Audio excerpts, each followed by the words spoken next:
이번 시간에는 일본인을 상징하는 대표적인 표현 혼내와 다테마에에 대해서 생각해 볼까 합니다. 이것뿐만 아니라 우리나라 사람과 일본 사람이 어떻게 다른지 차이점에 대해서 얘기해 보고자 합니다. 일본어 공부를 하시는 분이라면 혼내 그리고 다테마에라는 말을 많이 들어보셨을 것 같은데요. 혼내라는 것은 본음이라고 쓰고 혼내 이렇게 읽습니다. 타테마에라는 것은 건전이죠.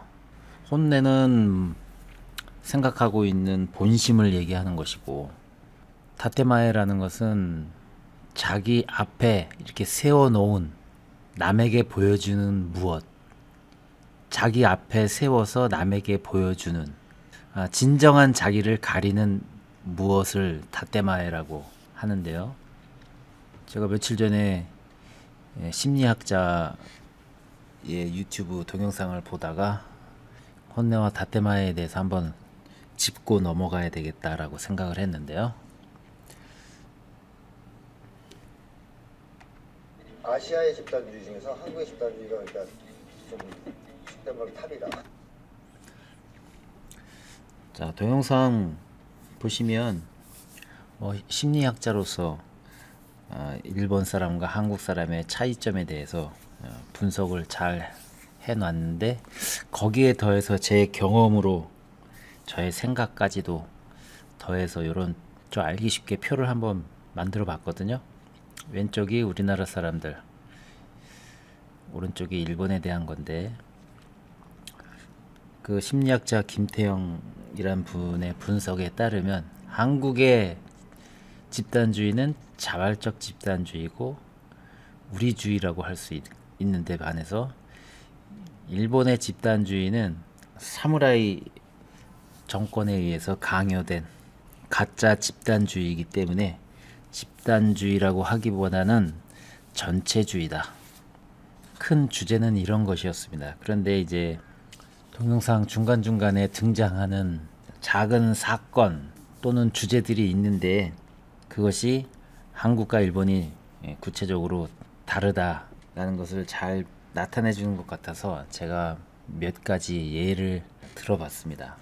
항의하는 방식에 있어서 우리나라는 옛날부터 조선시대부터도 그렇고 상소나 꽹가리를 쳐서 백성이 직접 왕에게 자기의 어떤 원하는 것을 이야기하는 일종의 항의하는 방법이 그런 것들이 있다면, 일본에서는 그렇게 할 수가 없었죠. 무사 정권이기 때문에. 그래서 자신의 배를 갈라서 결백함 등을 죽음으로써 보여주고자 했는데, 이 할복이라는 것을 일본어로는 세뿌꾸라고 합니다. 세뿌꾸, 절복, 그리고 할복이라고 해서 카뿌꾸라고도 합니다. 그런데 이것은 권리가 없음, 무권리의 상징적인 것이다.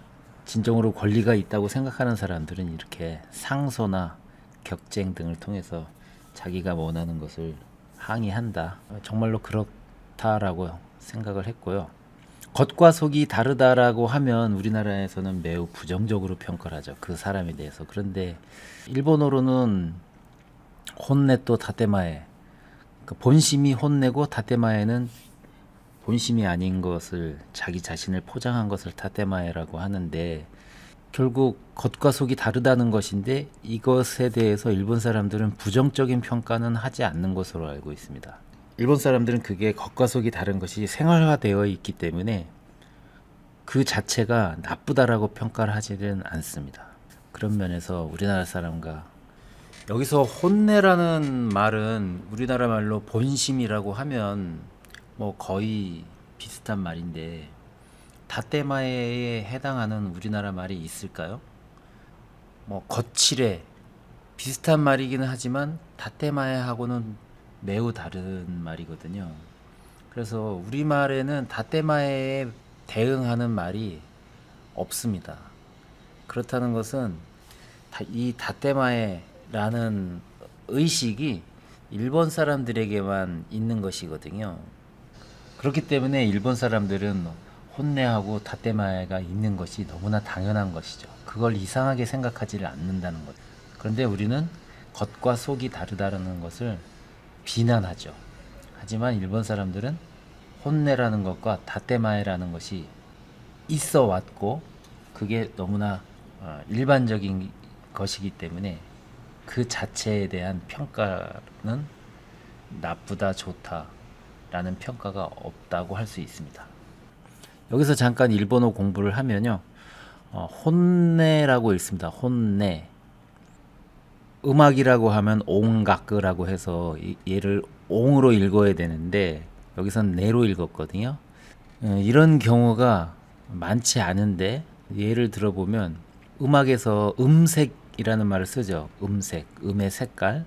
이거를 일본어로는 온쇼크라고도 하고 똑같은 한자를 써서 네이로라고도 읽습니다. 그런데 과연 그럼 이 두 개의 차이가 무엇이냐? 차이가 거의 없다. 그냥 이렇게 쓴다라는 것이죠. 이런 부분에서 조금 일본어 공부가 조금 어렵습니다. 남들 앞에서 뭐 징징대거나 약한 소리 하는 거, 그거를 요아네오 하크 이렇게 얘기합니다. 요아네오 하크. 자, 그리고 사회적으로 우리나라에서는 화병이라는 게 있죠. 성질이 급한 사람들이 많다 보니까 우리나라 사람들만이 가지고 있는 고유의 질병이라고 할 수 있죠. 근데 일본은 대인공포증이라고 하네요.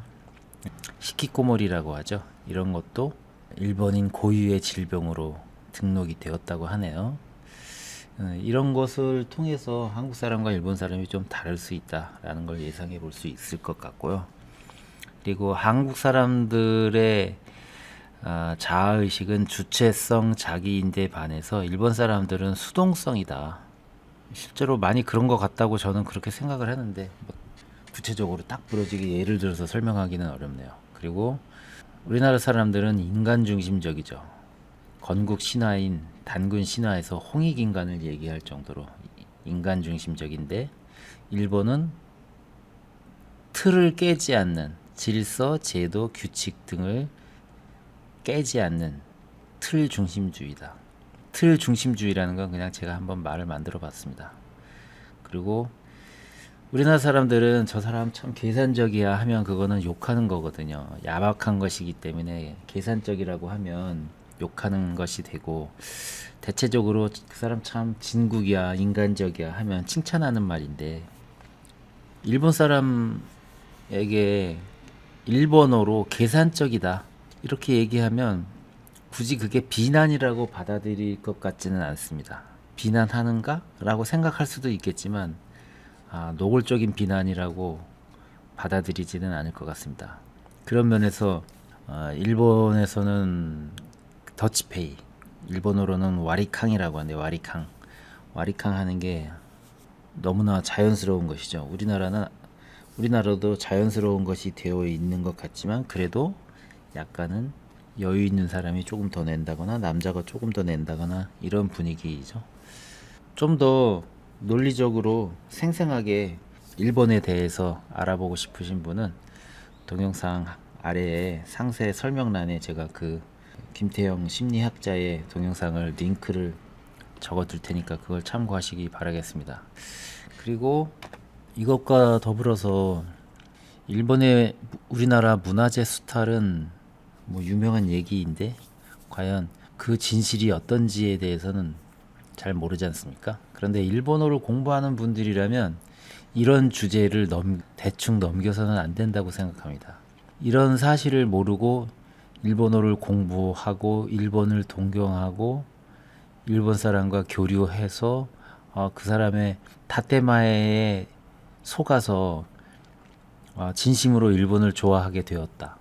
과연 그게 제대로 된 판단인가? 좋은 점만 내 눈에 보이는 것만 보고 판단하는 게 진정으로 올바른 판단인가? 어두운 면도 보고 정확한 정보를 통해서 판단을 해야 되지 않겠나? 그렇게 생각을 합니다. 왜냐하면 저는 일본에 있을 때는 그다지 크게 느끼지 못했는데 일본에 있다가 한국에 돌아와서 일본 경험을 한 한국 사람들, 뭐 유학생들이나 이런 사람들을 봤더니 패배주의자 같은 사람들이 많이 있더라고요. 우리나라 욕을 하는 사람들이 많이 있고 우리나라에 적응을 하지 못하는 사람들을 많이 봤었습니다. 일본이 우리보다 빨리 선진국화 되었기 때문에 우리가 가지지 못한 우수함을 많이 가지고 있겠죠. 하지만 그것이 일본의 문화가 뛰어나고 일본의 사상이 뛰어나서 그랬냐 하면 결코 그렇지는 않다라고 저는 생각을 하는 편이고, 그리고 일본의 과오가 많죠. 역사인식이나 사실 제가 일본에서 살면서 경험한 것은 일본 애들은 백인에 대한 패배주의자들이구나, 저는 그렇게 생각을 했거든요. 우리 스스로도 일본에 대한 패배주의자가 되지 않도록 우리의 어두운 면과 일본의 어두운 면도 잘 보고 일본을 판단해야 되지 않을까 그렇게 생각합니다. 그래서 이런 주제를 가지고 말씀을 드렸습니다. 마치겠습니다.